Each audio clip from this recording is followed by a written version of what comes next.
They drafted a third-round pick and he and Dillon Gabriel. They did? I promise you, Shady, I can't make this up. I can't make this up. Chase, 14 years you spent in the NFL, which means you've been a part of 14 mini camps. You have seen several approaches to the quarterback position, but you have never seen one quite as chaotic as this. Yeah. Do you love or hate the Browns' quarterback approach? Both. Let me explain. I hate it for the team. And let me explain it. The Browns are not supposed to be good. If they get to 5 to 6 wins this year, regardless of who's starting, based on their division, I think it's a successful season. It's weird to say, but that's just how it is with the Browns, okay? When you have 4 potential starting quarterbacks, you have none.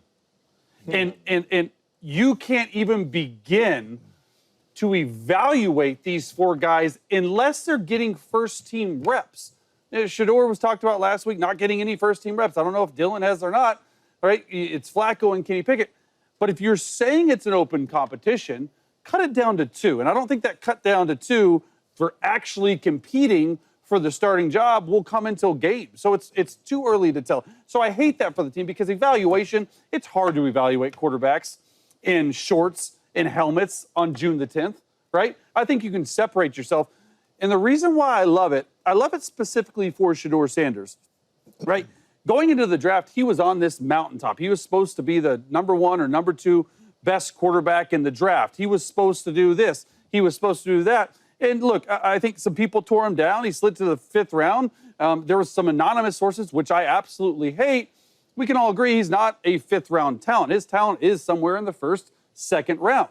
So when you get a guy like that, now he has the opportunity to work himself back up, right? He was sort of humbled, to say the least, by some people out there that decided, hey, we don't think you deserve to go in the 1st, 2nd round. So he goes into the 5th round. But if you look at the path for him to become a starting quarterback in this league, especially with the Cleveland Browns, it doesn't get any more clear.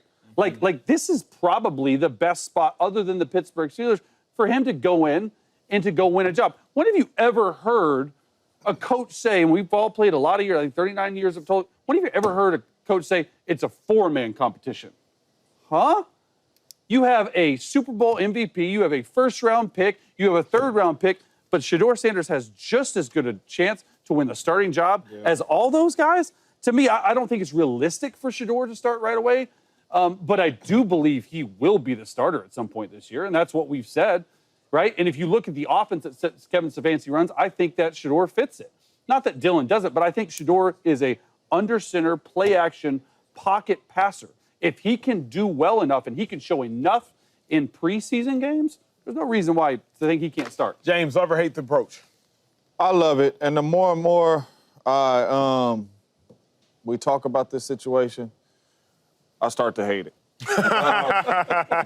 Because as I'm sitting here and I just heard Chase talk, and that's a really good take, but it just keeps letting me know, because I keep hearing 5 games, 5 games, 5 games, 3 games, 3 games, 3 games. That's what you're going to get with Kenny Pickett and Joe Flacco.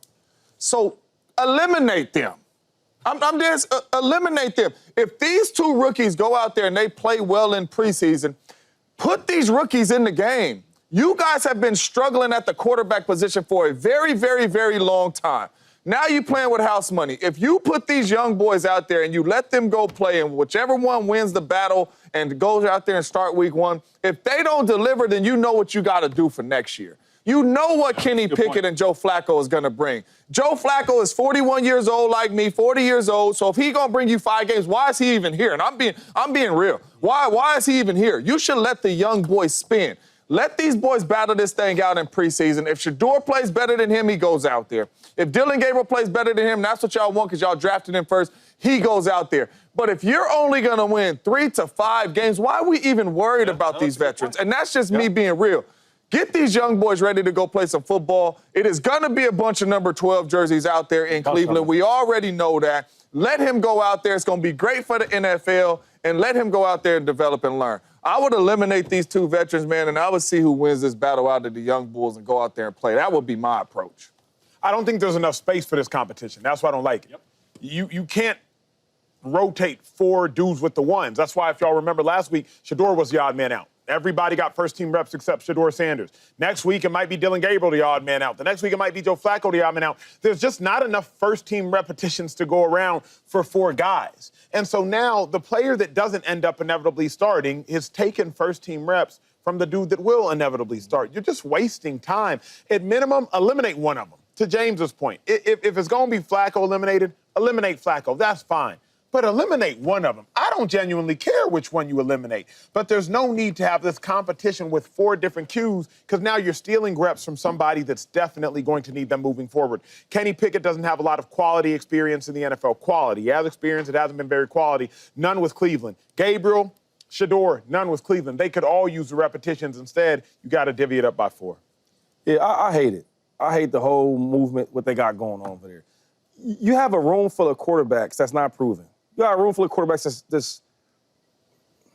there's no starter in the room, to be respectful to them guys. There's no real starter. So why you talked about giving everybody, equal reps at being the number 1 quarterback. I liked that when I heard that. But then when we get to it, we're not doing it. So my thing is, cut the malarkey, dog. Please, seriously. Cut the malarkey. Let's get to it because, okay, right, so Flacco, older player, looked terrible last year, right? It had a good career kind of for his, won a championship and all that. But them days are over with.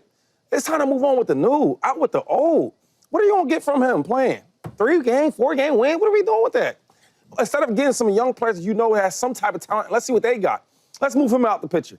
Then the 3rd rounder, Dillon. I mean, I like the respect part of, okay, you was the 3rd round draft pick, even though we all know that you couldn't touch Shedeur with a pole big as Shaq. We know that. Because nobody said anything about him in college at all. But cool. You being respectful to him because he's the 3rd round pick overall. So maybe he starts in front of Shedeur. But let these guys get equal reps at being the number 1, playing with the number 1 wide receivers, playing with the number 1 tight ends, like seeing what that feels like, the speed of going against the number 1 defense. There's no pads on, so there's no real pressure. But I like to see how fast these guys can think, when we are going with the ones. So I always think like, you got to get an advantage somewhere. When I say that, meaning before we get the pads on, before we get to preseason, before we get to camp, why not see what these guys got right now? Yeah. Let him go against the ones. Does he throwing picks? Does he read fast?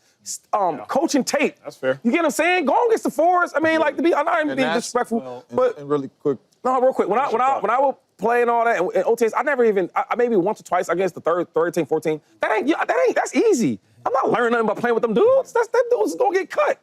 Going against the ones, you can at least see something, even if it's in shorts. Yeah. I just hate the game because we all know Shedeur Sanders is one of the best. Listen, players, I don't know about y'all, but I've been talking to players and I've been talking to coaches. Not to get into no names, but I know people everywhere.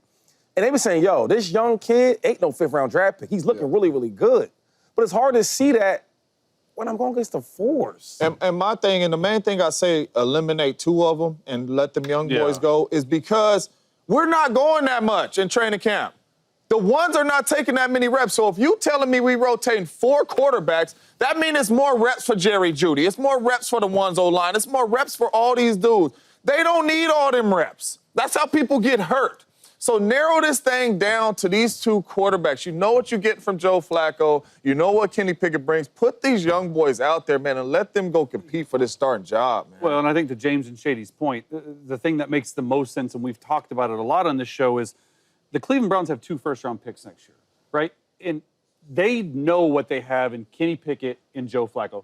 They have no clue what they have with Shedeur and Dillon. And until they play in real games and see when the bullets start flying and all this stuff and adversity hits, how they respond to it, they don't know if they need to draft another franchise quarterback next year. Yeah. Let them play. What up, YouTube family? Welcome to the facility. Thanks for watching, and you better be sure to hit that subscribe button if you want to get more highlights from the show and all of our exclusive content.